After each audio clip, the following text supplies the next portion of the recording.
El segundo es la educación. Y la educación no es de un nivel como lo vemos hoy en Colombia, que es pensando en querer tener el mejor científico o poder llevar a toda nuestra gente a la NASA. No, la educación de volver a lo básico, a lo que nos enseñaban nuestros papás, los abuelos, a lo que comúnmente llamamos como la urbanidad de Carreño. Volver a aprender a comportarnos en una mesa, aprender a saludar, aprender a convivir en sociedad. Eso es algo que hoy ya no vemos en los jóvenes. Se nos han vuelto más tímidos, se nos han vuelto, inclusive pues hoy con el mundo de la tecnología, más encerrados en un mundo digital. Entonces, volver otra vez a fortalecer esto a través de la educación será fundamental y creo que es un trabajo que yo trato de hacer a diario a través de los mecanismos también digitales y a través de mis amigos. Y esto es algo que yo creo que debemos volver a lo básico para poder fortalecer este tema. Y como dice la famosa frase, ¿no? Eduquemos a los niños y no vamos a castigar a los adultos. ¿Qué estrategias podemos implementar? Porque es que lo que estás describiendo es algo que vemos a nivel mundial, o sea, y no solamente de jóvenes, sino que todo el mundo está pegado a los aparatos. Son aparatos que crean adicción, es un ciclo perpetuo, quieren mantenerte ahí y hay que tener conciencia para romper ese ciclo y es difícil. Entonces, ¿qué has visto tú que funcione en ciertos casos o qué crees que podemos implementar para fortalecer esos músculos sociales, por decirlo así, para crear gente un poquito más sociable? Porque además estábamos mal y después nos metió una pandemia donde todo el mundo le tocó meterse a los aparatos y aislarse aún más de una manera forzosa. Entonces, si íbamos mal, ahora vamos peor. Entonces, ¿cómo salimos de ese hueco que cavamos todavía más profundo? Pues algo que me encanta de Colombia es que es un lugar, es un territorio en este planeta que hay todo por hacer, que hay todo por hacer y eso me fascina porque cuando uno, y lo digo por los colombianos que han tenido la oportunidad de salir, de recorrer otros lugares y finalmente llegamos al mismo punto, ¿no? Tenemos tantas cosas bonitas en nuestro país, o quien se radica en otro país, cada vez que hablamos con los colombianos, siempre llegamos a una conclusión. Alguien quiere regresar o pasar sus últimos años de su vida otra vez cerca de sus amigos, otra vez cerca de su familia, otra vez con nuestras raíces. Entonces, trabajando esto, hoy que esta pandemia yo creo que nos ha dejado, ha sido difícil para todo el planeta y para los colombianos también, pero nos ha dejado unas lecciones maravillosas, unas lecciones donde hemos aprendido a que primero el planeta es mucho más chiquito, que las comunicaciones nos permiten interconectarnos, que hemos al menos, yo creo que la humanidad se ha venido preparando para este momento y preciso hoy, pues por fortuna, pues si sabemos utilizar las herramientas digitales y la educación, pues tenemos el potencial de seguir forjando una mejor sociedad. Claramente, en Colombia hoy tenemos un programa de educación establecido por un ministerio de educación, por unas entidades que regulan la educación, pero se nos olvidó algo importantísimo, volver a evaluar la ética, volver a evaluar la honestidad, volver a evaluar cosas que son elementales que nos ayudan a ser buenos seres humanos. Hoy, tú muy bien lo sabes, aquí en los Estados Unidos la gente dura años en una empresa, no porque sea el más experto, no porque tenga el mayor conocimiento, sino porque son personas honestas, porque son personas que se puede confiar. Y en Colombia, pues nos queremos comer el mundo y a veces por querer comernos el mundo creemos que de pronto tenemos que ser los mejores en matemáticas, en las ciencias sociales. Claro, importantísimo conocer la historia porque es lo que nos va a prevenir de repetir los errores del pasado. Hoy de pronto también las herramientas digitales, por una línea, nos muestran que hay filtros, que hay un montón de cosas, pero por otro lado nos permite ver también la realidad o la esencia de las personas. Y eso es algo que hay que evaluar muy bien en quiénes son los futuros líderes, por ejemplo, de Colombia, que deben ser personas sinceras. Miren lo que nos ha pasado en los últimos años, que terminamos muchas veces desinflados, sintiendo impotencia en Colombia, pero finalmente esto nos llena de vida porque nos muestra también que hay una oportunidad para poder hacer las cosas de una mejor manera y para poder llegar y educar permanentemente. Y la educación no solamente está en manos de un ministerio, ni está en manos de, como se dice hoy, de una entidad como FECODE, no, está en manos de todos los ciudadanos, de los padres de familia, que anteriormente yo recordaba personalmente que cuando mi mamá decía, voy a hablar con su profesora, oh por Dios, o cuando la profesora decía, voy a hablar Voy a con su hablar con su mamá, mamá. yo tenía que agarrarme. Hoy en día Hoy en día eso le dice la profesora al muchacho, ah, pues hable con mi mamá y se arma un conflicto entre el profesor y el padre de familia. No, mi mamá era las que les decía, si puede, dele rejo o sáquele la regla, como sucedía en el tiempo pasado. Entonces, ojalá pues que estas nuevas generaciones de todas maneras conozcan todo esto porque hemos evolucionado como sociedad y esto nos permite de todas maneras fortalecer. Entonces, un tema que queremos hacer permanentemente, ojalá teniendo la oportunidad, llegando al Congreso o incluso siguiendo adelante con nuestras vidas, es poder compartir con nuestra comunidad colombiana en todos los 32 departamentos y con los 5 millones de colombianos que viven hoy fuera de Colombia, pues el tema de la educación, que es fundamental. Eso sí nos va a llevar a tener una mejor sociedad y a no repetir los errores que hemos visto que se han cometido a lo largo de, bueno, de la historia de Colombia, que lo único que nos dejan es una lección muy positiva para no repetirlos y para hacer las cosas de una manera mucho mejor. ¿Crees que de pronto serviría crear algún tipo de programa para ayudar a los papás a manejar esta nueva Totalmente, revolución una tecnológica? nueva era. Y con todos esos dineros que a veces se gastan en publicidad y demás, pues ¿qué sería una publicidad propositiva? Una publicidad que eduque permanentemente al ciudadano. Mira, yo recuerdo mucho cuando viví 2 años en Argentina, yo me subía al tren de en Buenos Aires y tú aprendías a catar un vino en el metro, porque en todas partes te lo enseñaban. Entonces uno cambiaba de estación y uno aprende en el metro cómo comportarse, cómo normas de la sociedad. Eso hoy en las ciudades en Colombia nos faltan ideas, pero vamos a llevar esas ideas, vamos a llevar esa creatividad también para compartirla con los alcaldes, con los gobernadores, para que permanentemente eduquemos. Y mira, yo creo que hemos llegado a una etapa, por ejemplo, mis abuelos aprendieron algo y ellos nos compartieron esa filosofía. Mis papás, ellos ya hoy ya no están, pero nos quedó por lo menos sus recuerdos. Mis papás también tuvieron una educación completamente distinta a la de nosotros y nuestros hijos están teniendo una educación completamente distinta a la de nosotros, pero yo creo que hemos llegado al punto en que nos toca desaprender, aprender y volver a aprender. Y yo creo que el ciclo nos va a llevar a que el mundo va a ser cada vez así, que tenemos que educarnos de una manera diferente porque ahora démonos cuenta, cada 6 meses se te resetea el software del teléfono y ya queda uno, venga, y entonces ya donde quedaba el botón X o el botón Y, esto ya cambió, entonces nos toca desaprender, aprender y volver a aprender. Cuando hablamos de educación, yo sé que esto no es lo que estabas hablando tú, porque estábamos hablando de ética, de comportarnos en sociedad, de las cosas que mi mamá, como ella se refería, eran las cosas que uno aprende en kinder, de ser cortés, saludar, Correcto. despedirse, no lo que aprende en primaria ni secundaria.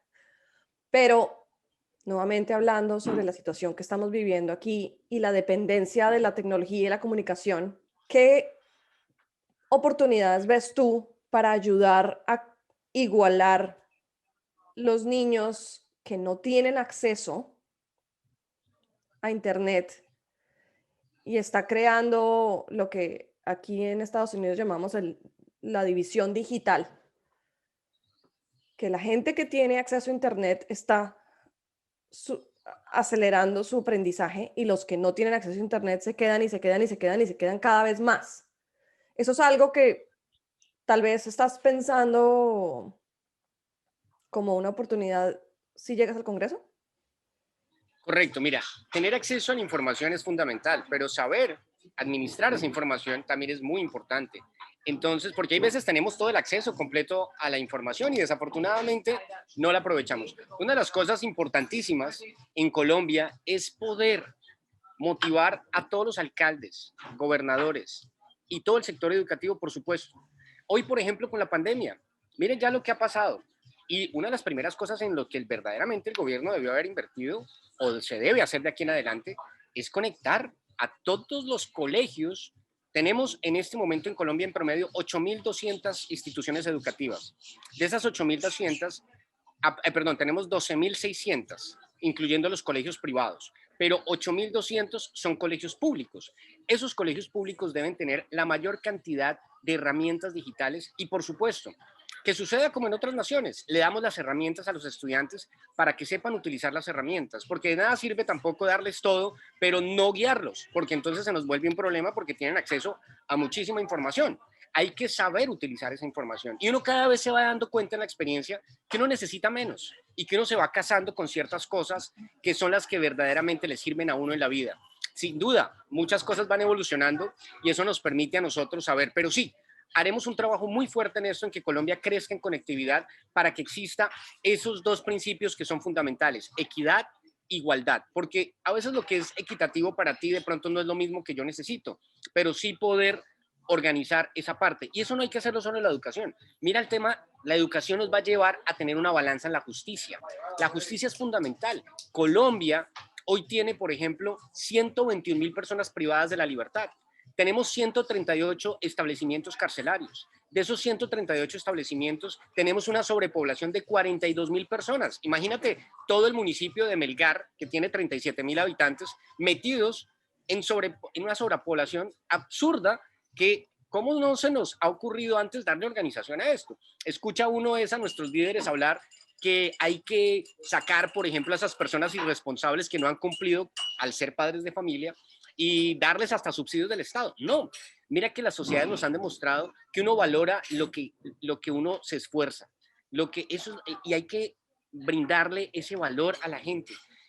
Por supuesto, Colombia tiene una gran oportunidad. Hablar de desempleo en Colombia a veces se me hace absurdo, porque hay todo por hacer. Mira, uno llega a Bogotá y uno ve el pasto enmontado, uno ve la ciudad que no está pintada, uno llega a muchos municipios y pasa lo mismo. Y uno dice, aquí pasa algo, aquí faltan ideas. ¿Por qué? Falta un alcalde que diga, venga, organicemos un equipo espectacular de jardineros, de pintores, y en eso invirtamos y generemos empleo y mantengamos bonitas las ciudades. Eso es lo mínimo. Eso es lo mínimo que hacen las diferentes ciudades en el mundo. Hablamos que hay ciudades maravillosas y nos comparamos siempre, pero es falta de iniciativas y falta de educación. Entonces, en la justicia es increíble cómo, por ejemplo, hoy tenemos una justicia para unos y una justicia para el resto. Eso está mal. Eso habla muy mal de nosotros, porque cuando nos ven a nivel internacional, lo primero que nos evalúan es decir, bueno, recordemos los tres elementos de un Estado, ¿no? Yo tuve un profesor de constitucional que me enseñaba así el derecho constitucional. Me decía, mire, acuérdese que siempre para que un Estado esté, usted tiene un territorio primero, que es el primer elemento de un Estado. Segundo, tiene unos gorditos, unas personitas que viven ahí. Y esos gorditos tienen que ponerse reglas, porque pues, ¿cómo van a vivir ellos en una convivencia, cierto? Entonces, pues las reglas que son las leyes de convivencia. Y no está bien que unos de esos gorditos tengan mejores privilegios que otros, porque eso va a generar siempre caos, va a generar siempre conflicto. Hay que dar equidad e igualdad y, por supuesto, desarrollo. Entonces, de acuerdo con eso, pues el tema judicial en Colombia hay que organizarlo, porque no estamos dando un buen ejemplo con lo que hoy tenemos establecido. Y tampoco damos un buen ejemplo cuando quienes hacen nuestras leyes, pues son personas que tienen hoy algún tipo de antecedente, porque se supone que quienes elegimos para que lleguen a esos niveles, pues deben ser personas que al menos le han aportado al país de una manera propositiva. Y eso debe ser fundamental para que ojalá, de todas maneras, pues la realidad es la que tenemos y tenemos que aprender de esta realidad para que en el futuro seamos mucho mejores y crezcamos. Hay un ejemplo que me encanta dar y es, por ejemplo, romper ese rencor que existe en los colombianos.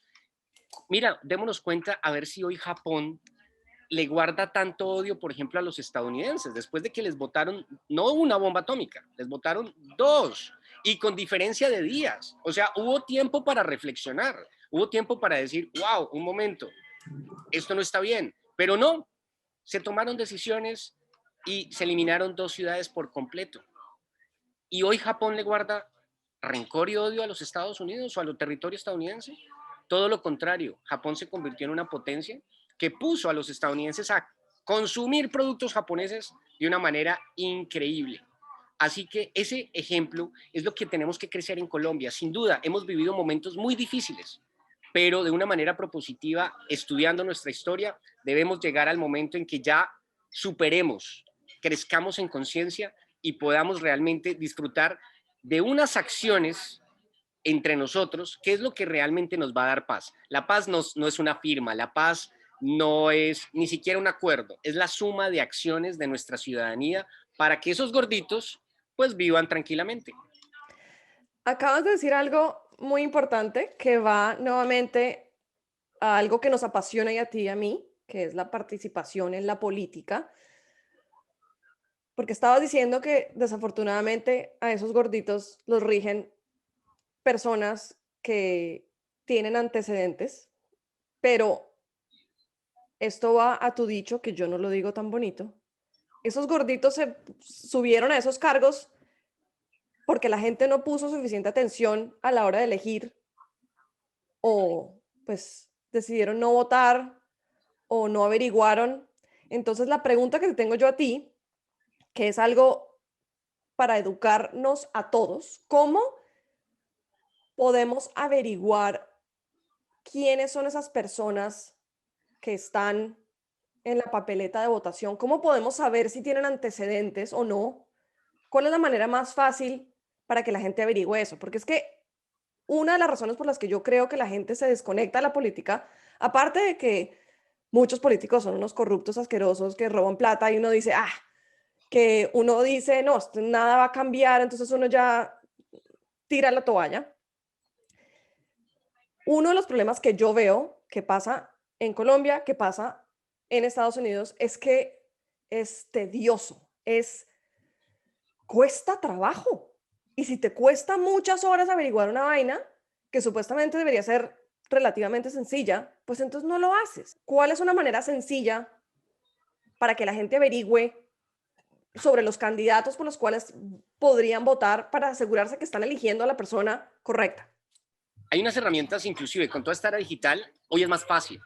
Lo primero, por supuesto, interesarse por la política, porque como lo hemos dicho, o nos metemos con la política o la política termina metiéndose con nosotros. Tarde o temprano, hoy Colombia está atravesando, hoy el Congreso está estudiando una reforma tributaria.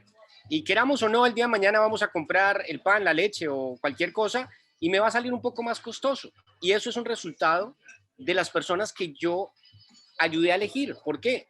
Lo hice participando o lo hice sin participar. Tengamos en cuenta eso. Entonces, es mejor que yo elija a que otros elijan por mí. Eso es lo ideal. Ahora, hay unas plataformas en Colombia que, por ejemplo, Congreso Visible, se supone que estudia muy bien quién es cada persona, cada candidato. Lo importante sí es que se puede conocer que elijamos un candidato, entendamos que vamos a elegir Congreso y Congreso se divide en Cámara, es decir, las personas en cada departamento pueden decir, bueno, analicemos quién es este personaje, qué ha hecho. Si se sabe que es corrupto, pues no vote por él, fin del asunto. Y si son dos corruptos, pues no voten por ninguno de los dos. Ese departamento tiene que volver a sacar otras dos personas hasta que se elijan personas decentes. Bueno, dos o tres, lo que tenga el número de representantes en ese departamento. Lo Bueno, mismo para el Senado. en ese caso, ¿Sí? no, no, es que tú vas muy rápido. Si están los dos corruptos y no quiero votar por ninguno, entonces ¿qué hago? Bueno, se puede votar en blanco. El ejercicio de votar en blanco tiene que finalmente dar un llamado de atención a que las autoridades electorales puedan repetir inclusive las elecciones con nuevos candidatos Ok. y no dejar que esos candidatos corruptos compren las conciencias de nosotros. Ya el que es corrupto es corrupto. Tú dijiste que hay una herramienta llamada Congreso Visible. Eso es algo que se puede Sí, buscar por internet. correcto, ellos inclusive creo que son una entidad privada que están encargados en este momento de mostrarnos quién es quién, cuáles antecedentes tienen. Igualmente, nada más googlear. Empecemos porque Fiscalía hoy toda la información es pública. Una de las cosas que yo veo en Colombia es que los senadores se supone que tienen una visión nacional e internacional. O sea, tienen la posibilidad de ver el país, le llamo yo la mirada de helicóptero, desde arriba y hacia todos los lados. Pero no, hay gente que dice, uy, el departamento X o Y no tiene senador. Entonces, por eso el departamento es pobre. No, pobres los senadores que elegimos, porque esos señores no tienen la visión nacional de poder apoyar a todos los departamentos, porque ese es el senador es un hombre de capacidad nacional, pero en Colombia en la práctica no sucede así. El senador lo escogen los del norte, o los del sur, o los del oriente, o los del occidente, entonces inclusive hay unos que son tan descarados que dicen, yo soy el senador de X lugar.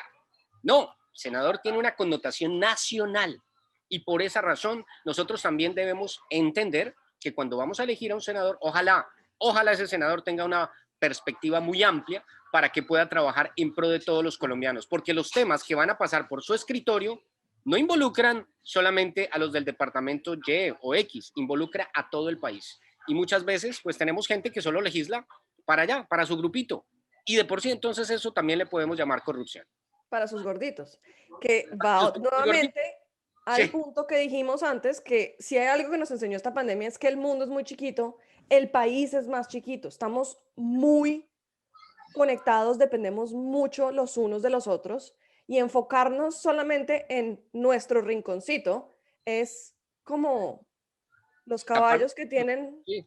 sí, creo que eso nos lleva a otro tema que hemos hablado, que es la prosperidad económica. Ahí tú tienes toda la razón, porque ya teniendo una base de tranquilidad, pues yo digo, si no hay seguridad, si no hay tranquilidad, dime qué derecho al trabajo, con qué tranquilidad sales a trabajar, con qué tranquilidad vas al médico, si ni siquiera tienes eso. En Colombia, tradicionalmente, el sector privado pensó que en principio había que salir a ofrecer y sí, seguramente enriquecerse, porque pues hay una filosofía natural de enriquecerse, que está bien, qué mejor que Colombia tenga más ricos, pero que esos ricos generen empleo y que tengamos un sistema, no importa en qué condiciones nació un colombiano, si nació en condiciones X o Y, pero que tenemos un sistema como existe en otros países que le brindan garantías educativas, garantías de soñar, de cumplir sus sueños, garantías de poder, si quiere estudiar, etcétera, pero sobre todo llega un punto, una edad, tal vez después de los 18 años en Colombia, donde si esa persona quiere trabajar, pues ahí también están abiertas una infinidad de posibilidades para iniciar una vida laboral y dentro de esa vida laboral, una vida crediticia. Hay algo que es importante para todo el mundo, que tú ya mencionaste brevemente, que es el tema de la salud. Tenemos algo en común, ¿no? En la sociedad estadounidense y la sociedad colombiana, pues se trata de no dejar morir a nadie, de que todo el mundo tenga acceso a la salud. Claro, en Estados Unidos la diferencia es que te atienden, no te dejan morir, hacen todo lo posible, pero al final te pasan la cuenta de cobro y te cobran y te quitan la casa y te quitan lo que tengan porque tienes que pagar el sistema de salud. Esa es la gran diferencia con Colombia. Bueno, en Colombia a veces es difícil, se supone que está garantizado el acceso a la salud, eso es fantástico, pero ya el tema es ya de tener más oportunidades, tener más capacidades de médicos, tener un poquito más de herramientas para que eso se cumpla. Adicionalmente, aprovechar otra cosa fantástica. Somos una población más bien pequeña, 50 millones de habitantes, no es tan loco administrarlo, pero hay que tener un plan, una estrategia desde el área de la seguridad, desde el área de la educación, desde el área de la justicia, para tener salud y tener mucho trabajo y que eso funcione articuladamente. Y no somos muchos. Y acabar con el discurso de romper la institucionalidad. Uno escucha a muchas personas en Colombia, grandes líderes, congresistas, que atacan a la institucionalidad todos los días, sin saber que la institucionalidad genera empleo, sin saber que la institucionalidad es lo que nos da la oportunidad de gozar de libertad. En el ADN del colombiano, hoy en día no sabemos ni qué es libertad, ni qué es estar privado de la libertad. Entonces, cuando nos amenazan con privarnos de la libertad, todos nos emberracamos, porque no somos responsables de nuestras acciones y no somos responsables de las normas de convivencia que los gorditos han creado para que podamos convivir. Entonces, de eso se trata, de vivir mejor, pero yo veo que en Colombia hay todo por hacer, es una nación maravillosa, es un país fantástico, tenemos, la gente lo dice en el mundo, el extranjero que visita Colombia por turismo dice, no me han atendido mejor en el planeta que en Colombia. Entonces, hay que potencializar todas esas cosas bonitas que tenemos porque lo hacemos por gusto, no por necesidad. Y eso hay que sacarle más provecho a todas esas cosas, teniendo ideas, iniciativas y compartiéndolas, porque nosotros estamos de paso y finalmente, ojalá pues muchos de estos mensajes le lleguen a alcaldes, gobernadores, ediles, a todas las personas que en algún momento influyen en algún porcentaje de nuestra población en Colombia.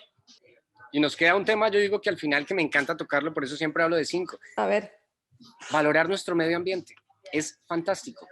Imagínate todas las riquezas que tenemos, por supuesto, los 2 océanos, los ríos, las montañas, el Amazonas, que hoy el mundo está diciendo, el Amazonas es del planeta. Y ojo, ¿dónde está? Está en nuestro territorio.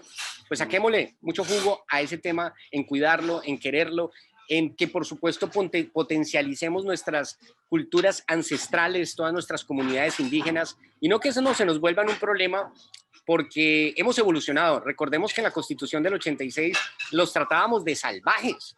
Hoy ya después del 91 son ciudadanos completamente colombianos que participan, que toman decisiones y que sin duda todos hoy influimos. Eso ha sido la historia de Colombia. Cómo hoy, conjuntamente, hombres, mujeres, de todos los colores, sabores, razas, etnias, etcétera, podemos forjar una mejor nación. Me encanta ver que alguien puede identificar las áreas problemáticas que tiene nuestro país, porque nada es perfecto, pero tiene la iniciativa de ver eso como el punto donde empiezan las oportunidades para mejorar, porque estoy completamente de acuerdo contigo. Colombia tiene una magia que no se le puede explicar a otra gente que no es colombiana. Camilo, muchas gracias por regalarme esta entrevista y esta visión que tienes. Cuéntanos dónde te pueden encontrar en redes todos los que quieran saber un poquito más de ti y que puedan votar en las próximas elecciones. Bueno, pues me pueden encontrar en redes sociales, precisamente en este mundo digital, desde Facebook como Camilo Florido, Instagram con K de Kilo, Milo Florido, en un canal de YouTube, que ahí lo tenemos para que se inscriban y vean también muchos temas que tratamos de educar permanentemente a nuestros colombianos de las cosas bonitas que tenemos en ese canal de YouTube. Un Twitter que es también @CamiloFlorido y www.camiloflorido.com. Ahí también, bienvenidos en esa página donde pueden encontrar toda esta información y bueno, como lo digo, es una filosofía de vida. Yo me enamoré de Colombia y como enamorado, pues iré, Dios quiera, hasta el final de mis días aportándole a mi país. De eso se trata.